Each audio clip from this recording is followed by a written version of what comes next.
ਪਹਿਲਾਂ ਦੀ ਗੱਲ ਹੈ, ਸੁੰਦਰਬਨ ਜੰਗਲ ਵਿੱਚ ਇੱਕ ਬਹੁਤ ਹੀ ਵੱਡਾ ਹਾਥੀ ਰਹਿੰਦਾ ਸੀ। ਤੇ ਬੱਚਿਓ, ਕੀ ਤੁਸੀਂ ਜਾਣਦੇ ਹੋ ਸੁੰਦਰਬਨ ਜੰਗਲ ਕਿੱਥੇ ਹੈ? ਸੁੰਦਰਬਨ ਜੰਗਲ ਭਾਰਤ ਦੇ ਪੱਛਮ ਬੰਗਾਲ ਵਿੱਚ ਹੈ।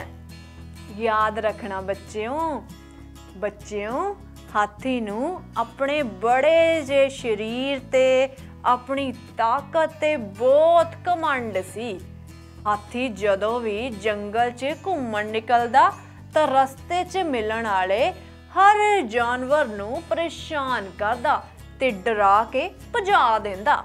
एक दिन दी गल है, हाथी जंगल विच किसी काम तो जा रहा सी। रस्ते च उसने एक दरख्त ते एक चिड़ी नू बैठे वेख्या ते हाथी नू एक शरारत दिमाग च आई। उस चिड़ी नू बोलिया, तू इन्नी छोटी है ते मैं इन्ना वड्डा।